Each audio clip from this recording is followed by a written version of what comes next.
వరుణ్ గారు నమస్తే అండి. నమస్తే అండి.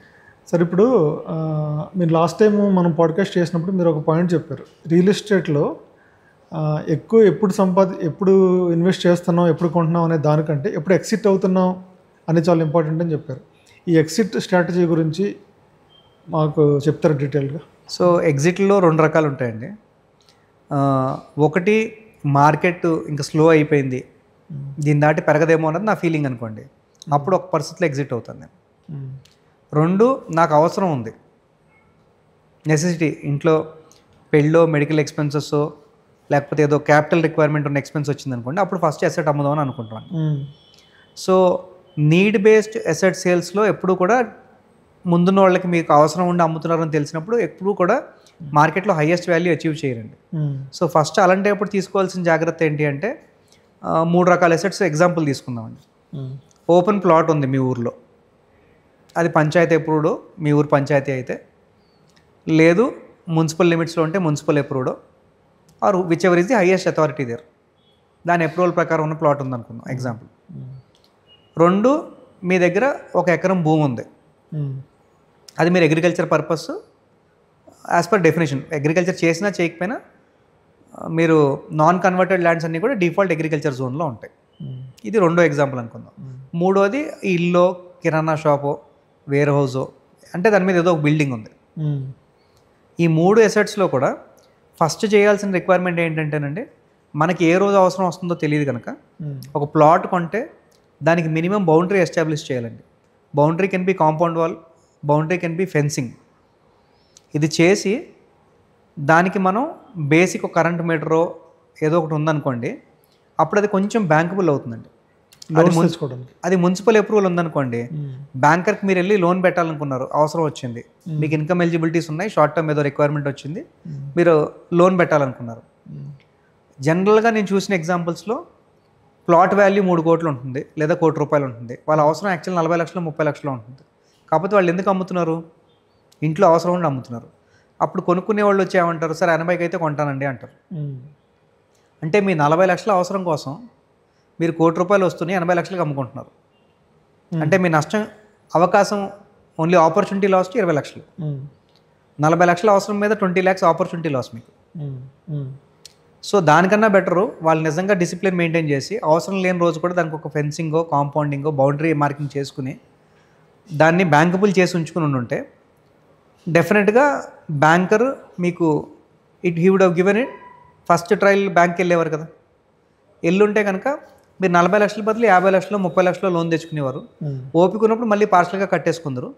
లేదు, ముందు బ్యాంక్ లోన్ తెచ్చుకుని 1 నెల రోజుల్లో 2 నెలల్లో మార్కెట్లో పెట్టి 1 కోటి రూపాయలది కనీసం 95 లక్షలకో 98 లక్షలకో అమ్ముకుందరు. సో ఒకటి ఆ జాగ్రత్త తీసుకోవాలండి డిస్ట్రెస్ సేల్స్లో. 2, అగ్రికల్చర్ ల్యాండ్ ఉంది. అగ్రికల్చర్ ల్యాండ్కి బ్యాంక్ రూల్స్ ప్రకారం వ్యవసాయానికి తప్ప అగ్రికల్చర్ ల్యాండ్ ప్రైవేట్ ప్లెడ్జింగ్స్ ఉండవండి. మీరు ప్రైవేట్ పార్టీ దగ్గరికి వెళ్ళి ప్లెడ్జ్ చేసి తప్ప బ్యాంక్లో అగ్రికల్చర్ ల్యాండ్ ప్లెడ్జింగ్ అంత ఈజీ కాదండి. ఈ లోన్ మామూలు అగ్రికల్చర్ లోన్స్ ఇస్తారు కదా, అదే అగ్రికల్చర్ లోన్ కోసమే వెళ్ళగలుగుతారు. దానికి చాలా లిమిట్స్ ఉంటాయండి. అంటే మీకు కోట్లలో వచ్చేదండి 2-3 లక్షలు 5 లక్షలు నెంబర్ ఆఫ్ ఏకర్స్ని బట్టి పర్ ఏకర్కి ఇంత లిమిట్ అని ఉంటుందండి agriculture loan. So agriculture land loan పెట్టుకునే అవకాశాలు క్యాపిటల్ వైజ్ తక్కువ, and number of institutions funding agriculture ల్యాండ్లో కూడా హెవీ క్యాపిటల్స్ ఎప్పుడు ఇవ్వరండి. అది అగ్రికల్చర్ ల్యాండ్. 2, 3 బిల్డింగ్ ఉందండి.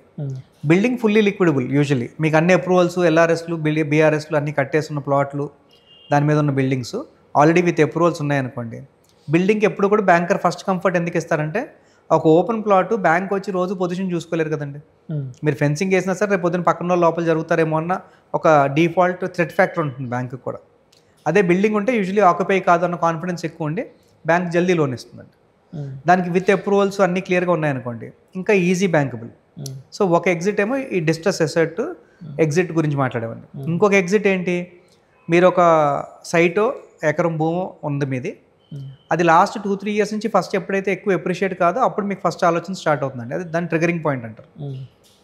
అప్పుడు మీరు చూసుకోవాల్సింది ఏంటి అంటే, మీ ల్యాండ్ ఎక్కడైతే ఉందో అక్కడికి ఏమైనా గ్రోత్ స్టోరీ వచ్చే ఛాన్స్ ఉందా, ఒక రోడ్ వచ్చే ఛాన్స్ ఉందా, లేకపోతే ఒక రెంట్ వచ్చే ఛాన్స్ ఉందా, లేకపోతే మీ నియర్ బై సరౌండింగ్స్లో ఏమన్నా కొత్తగా పెద్ద గవర్నమెంట్ పాలసీ చేంజ్ ఏమన్నా వచ్చిందా చూసుకుంటారు. లేదు ఒక ఊర్లో పొలం మీరు మొన్నటి వరకు వరేసారు, లాస్ట్ 3 ఏళ్ళ నుంచి పంట బాగుంది, సో మీ మైక్రో మార్కెట్లో అసలు డబ్బులు బాగుంటే ఆ ఊర్లోనే ట్రాన్సాక్ట్ చేసుకుంటూ ఉంటారు. ఇలాంటి చోట మన అడ్వైస్ కన్నా కూడా ఊర్లో ఉన్న వాళ్ళకి చాలా మంచి ఐడియా ఉంటుందండి. వాళ్ళకి అందరికన్నా ఎక్కువ ఐడియా ఉంటుంది. ఎందుకంటే వాళ్ళు ఇమోషనల్ రీజన్ కోసం ల్యాండ్ హోల్డ్ చేసేప్పుడు అసలు అమ్మరు. నాకు 10 ఎకరాలు ఉందని చెప్పుకోవాలి, నేను అమ్మను ఏ రేట్ వచ్చిన. కానీ దీనికన్నా కొంచెం ముందుకెళ్తే ఇంకా తక్కువలో వేరే ఊర్లో నాకు ఇంకో ల్యాండ్ కనిపించింది, నాకు ఒక ఆపర్చునిటీ కనిపించింది, అప్పుడు ఇది ఇంకా హైయెస్ట్ రేట్ వచ్చింది, ఇంక ఎక్కడి నుంచి పెరిగితే 5-6 లక్షలు పెరుగుతుంది, అదైతే కనుక డబుల్ అయ్యే ఛాన్స్ ఉందన్నప్పుడు ఎగ్జిట్ తీసుకుంటారండి. సో ఫండమెంటల్స్ మనం మాట్లాడాలి అంటే 2-3 ఇయర్స్ నుంచి ఎక్కువ ఎప్రిషియేట్ కాకుండా ఉండే ఫస్ట్ ట్రిగరింగ్ పాయింట్ వచ్చి అక్కడ ఏం పెద్ద గ్రోత్ స్టోరీ లేదనుకున్నప్పుడు నా దృష్టిలో దాని ఎగ్జిట్ గురించి ఆలోచించడం మొదలెట్టే టైం వచ్చినట్టు. ఎగ్జిట్ అవ్వడం ఓకే, అది 1 month 2 monthsలో అమ్మేస్తాం. అంటే మనకి జనరల్గా ఎప్పుడు అమ్ముతాం అంటే మీరు అన్నట్టు ఒక 2-3 ఏళ్ళ నుంచి అక్కడి నుంచి ఇంకా పెరగకపోవచ్చు ఇక్కడ అనుకున్నప్పుడు దాన్ని ఎగ్జిట్ గురించి ఆలోచిస్తాం. ఆ టైంలో ఎగ్జిట్ అయిపోయాం, డబ్బులు వచ్చినాయి, మళ్ళీ మనకి ఆ డబ్బులు తీసుకెళ్ళి పెట్టడానికి కూడా ముందు ఒక ఆపర్చునిటీ ఉండాలి కదా. సో యూజువలీ ప్లాన్డ్ ఎగ్జిట్స్లో ఆపర్చునిటీ కనిపిస్తే కానీ ఎగ్జిట్ అవ్వరండి. 2 ఎగ్జిట్ అయిన తర్వాత దాని రిలేటెడ్ మళ్ళీ క్యాపిటల్ గెయిన్స్ ఏముంటాయి అన్నది కూడా చూసుకుంటారండి. అగ్రికల్చర్ ల్యాండ్స్ ట్యాక్స్ ఫ్రీ అండి, కానీ దానికి కూడా లిమిటేషన్ ఏంటి అంటే మీరు సిటీకి దగ్గరలో ఉండకూడదు. సిటీకి దగ్గరలో ఉంటే దాన్ని మళ్ళీ మీరు అగ్రికల్చర్ ల్యాండ్ ట్యాక్స్ ఫ్రీ దానికి చాలా క్లాజులు ఉన్నాయండి అందులో.